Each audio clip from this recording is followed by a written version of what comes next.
My name is Prince Tane, and I am funky. I did not come to funk beep around. Okay, welcome back, Prince Tane. This is my second video, and today I'm going to talk about a couple of little things. First of all, I'm going to talk about my latest vinyl haul.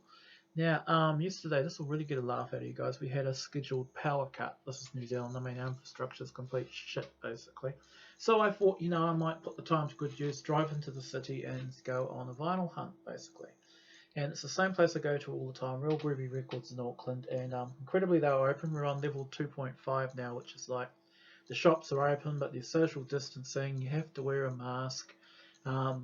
People are paranoid. Basically, half the shops refuse to open. People aren't sending their kids to school because here in New Zealand we've had some holy roller church which has been breaking lockdown rules, and a new cluster with about 66 sick people are running around, all because they wanted to meet in secret and raise the roof, and they were saying things like, there's no such thing as COVID-19 because the Lord will take care of us. And now, basically, the whole of the country has been held at the ransom by these selfish church people.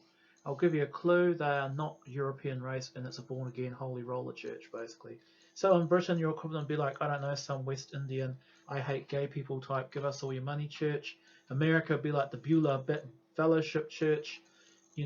Basically here it was a group of Maoris and Pacific Islanders, and they have these like money churches. It wasn't Destiny Church, but they're these money churches where the ministers preach this ultra-conservative gospel that is against gays, it's against anyone who's not basically a Christian, anyone who's Roman Catholic, it's against women. Women basically are there to serve their husbands and shut up, pretty much.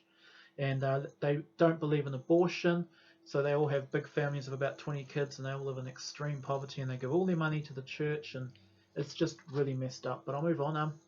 So I went on this vinyl hunt, and the Real Groovy website said it had several records, including a 12-inch copy of Let's Work, which was only $35. And I thought, oh my god, I'd love to get that, because that's bloody hard to find. That's that's one that's got the band on the front cover, and Prince is pointing to them, and there's like the brick wall behind them, and it's got like Let's Work in that sort of camp pink 1960s style lettering. And it wasn't there. All that was there was this My Name is Prince. And this is not too bad. I played this song. The only problem with this record, though, it's quite cheap, see, $14.95, is that it's got a warp in it. And I actually played it on the record player, so we can clearly see the warp on that. It still plays, but I'm probably not going to play it much. But isn't this funny? This is 33. Look how much of the record is just basically finishing bit. And on this side, this is the longer version of My Name is Prince album version.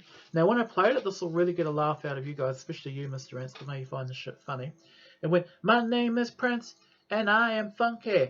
I did not come to beep around.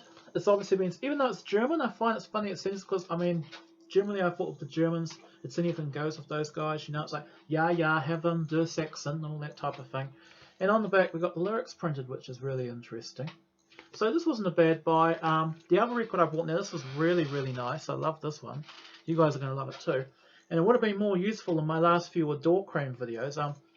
Face Down, the third single off Emancipation. Of course I have to show it upside down. This is a really rare record. And as you can see, actually the funny thing about it, side A, the first song on it, is just an extended Rap Money version. Then 2 is an instrumental rap mix. And then on the other side, B-side, I Can't Make You Love Me. That's a great song to hear on this, I can't make you. And Face Down a cappella. So in all, this 12-inch single, you don't actually get the album version of the song Face Down. Basically, you get 2 rap mixes, an instrumental, and this is a cappella. It's just going, some said wouldn't put Prince through the singer. Said he'd go down as a washed up singer. To the root of all evil, you can take, when you pull a card, you better pull an ace, motherfucker, or you can lay face down. And that's it. And there's like no musical backing, it's just Prince singing. I played it, it sounds really beautiful, quite rare because it's got the original sticker on, as you can see. And this really sums up the state of vinyl by 1997 when the single dropped. Even though the song's 96, this single dropped in 97. It was the third single after Betcha by Golly While and The Holy River, and I'm really bloody happy to have this record actually. It's actually, as you can see, it's an MPG pressing. Basically, it's another promotional single, as you can see. Very rare. I think it's probably American. Yeah, it is printed in the USA. So I'm bloody happy to have this record actually, and it's actually good to play, good sticker, not bad case. By 1997, vinyl just hit such a low point. People were hardly buying. Basically vinyl commercially stopped being used around about 1990, 92ish, basically to make way for the CD. I can remember myself here in New Zealand, They stopped selling vinyl singles in 1990 pretty much, and that's when they moved to the single and CD single. So I mean, this almost certainly would have come through some record shop in the late 90s. Maybe not even here, but I'm just so happy to have this record. Now, you'll see a picture at the start of the video which shows the Prince 12-inch single of Sign of the Times.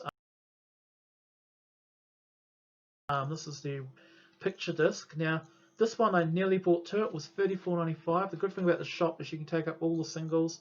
You take them up to the record player. You can actually put them on and listen to them. You know, try before you buy. Now, this record, straight away, things struck me as something fishy about this record. First of all those 12-inch picture singles of the late 80s were put in these like plastic vinyl covers. And these are the vinyl that changes colours. I mean, you'll know what I mean. I've shown them to you when I talked about Love Sexy. The Alphabet Street and Glam Slam 12-inch singles had this plastic stuff on them. And it's usually quite aged because it had PVC in it. It wasn't until the 90s they stopped putting PVC in them. See, like, example, this is another one of my obsessions. This is an 1888 florin. And this has got absolutely nothing to do with Prince. But this stuff's called Mylar. And generally this coin, you see, it's got some spotting on it. Before they started using Mylar in the 1990s, they used to put these coins in PVC packaging. And it's the same stuff they put on this Prince record. And it's not very good for it. And so basically, that's how I knew this record was fake. And then I put the record on, and generally you would expect a promotional single to sound really nice and really sharp, but this one sounded real hissy. Prince's voice sounded distant, the mixing was really bad. Then I had a look at the record, and I looked at the graphics printed on the record, and I noticed that they were really hazy, like they'd been added by a computer. And then finally, fortunately, I had my cell phone with me, and I looked up Sleevographia. Now, that's an excellent site. That's a French site, but it's in French and English, and it's basically some French guy who collects all the Prince vinyl, or woman even, and basically you can pretty much click on every permutation of every album, every single, and basically I looked up straight away, and it came back as a fake. It didn't have a sticker on the front. It should have had like one of those heart-shaped stickers saying Sign of the Times, the new single by Prince, blah, blah, blah. This was clearly fake. I knew it wasn't a remake because all the remakes, you know, the vinyl remakes I have written on the side, made in the EU usually, especially in this part of the world. If that's not there, generally, you know, you're looking at something before the 90s because EU didn't really exist as a commercial record-making entity in the 1980s, in a way. Please correct me if I'm wrong there. So I knew this thing was fake. I took it up to the lady. She said, oh yes, we'll have it investigated, you know, and hopefully the price will come down. But even if it does, I won't buy this thing because it was not good. Really disappointed though. Let's Work wasn't there. There were about 10 other 12-inch singles there, but I had all of them. Like there was Never I Would Die For You with the big open window, like I showed you in my last Adore Cream buy up video. So there you go. That's my latest purple haul. Okay, it's a bit lacking, but you know, that's, you know, Rome wasn't built in a day, guys. I mean, the fact remains is I'm still buying this stuff. I mean, these are two songs I didn't have. I was really happy to get them. I nearly bought another 12-inch of Party Man because the one I've got isn't in good shape, but you know, there's not really a lot going on that record. I mean, apart from the purple party mix, and I didn't really want to pay $20 for a Batman single. I mean, Batman singles are bloody common. I wouldn't pay more than $10 for a 12-inch of the Batman era. I mean, I'd pay up to about $30 for a 12-inch of this era, definitely. And I mean, this record's in really good shape too. I mean, disregard the state of the wallet. So there you are. Now, the other thing I want to talk about too is Mr. Ants did a really good video. He talked about, you know, a whole lot of things. It's called To Whom It May Concern. And some of the points he really did really hit home, and I'm actually going to talk about one of the points in another video, and that's basically this concept of reissuing. I mean, I know we're all sitting here with bated breath waiting for Sign of the Times Deluxe to come out, but another half of me is saying, great, another $200 or $300 down the drain. I mean, the estate has to stop it with these extremely overpriced issues. If they want to get the people into Prince, they're not going to get them into Prince by selling these overpriced box sets like this type of thing, for instance, basically. You know. But anyway, he said something. I mean, I've been looking up on the net. I can't find a record, but apparently there was like some Hall of Fame. Maybe someone can fill me in here. Hall of Fame type celebration where they brought back some of Prince's band members to do some symposium or get some award, and apparently only white members showed up. People like, you know, Lisa and Wendy and Bobby Z, and apparently several of Prince's African American band members cried racism and cried foul. And in some ways, Mr. Ants kind of alluded to that, you know, that there's unfortunately just a bit too much of this divisiveness in the Prince fan community, and when band members try this stuff, and it made me really think a lot that generally a very high percentage of the African American band members of Prince are the ones who had fallings out with him, and the ones who wrote tell-all books, you know, like Des Dickerson and Morris Day, and even Wally Safford and stuff, and it seemed they had a bone to prick with them, and I need to find more of a story. I mean, I did a big search in there, I couldn't find anything. I even looked at the org, I could not find anything. But I have to agree, and I think with Prince, I mean, first of all, let me get one thing out of the way. First of all, I can't stand any Prince fan who thinks that tries to try and construct Prince as a white man because he played white-sounding music and he looked kind of white. That I don't like. Prince was black. He played black music and white music, but Prince to me has always been black. He's never been anything but black, you know. And I mean, I'm proud of that fact. I mean, I'm just reading now in the Pearl Nelson book about how in '82 he had Jamie Shoup and Patricia Query, Peggy McQuarrie in the studio putting backing vocals on automatic, and Prince was laughing at him saying, "Ha ha ha, you white girls ain't got no rhythm," you know. And I'm just thinking that's just so Prince, you know, being black and just letting white people know that you want to be in my group, you got to play my rhythms, basically, which was quite funny.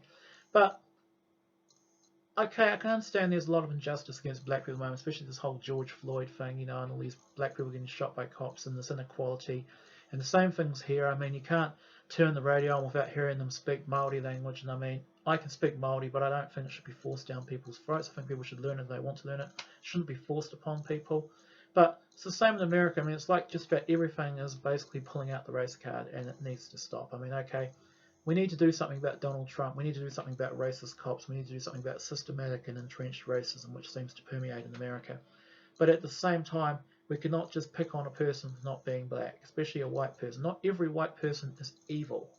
You know, okay, just some of them are, you know. I mean, I'm racially schizophrenic. One minute I'm claiming to be brown, Maori, and black, and next minute I'm claiming to be white. I realise that. You know, I've got like multiple racial personalities, but this divisiveness just has to stop. We are one people. We need to come together. Prince was about bringing people together. He wasn't about dividing people off into races and groups. And I think we need to espouse that philosophy where we're all in this together and we're all equal. And, you know, the joy of Prince's music is so great. It was a universal music, you know. I mean, everybody could listen to it. It was for everybody, you know. And that's what I love about Prince. So peace and be wild. And you might be shocked. There might be another video coming real quickly.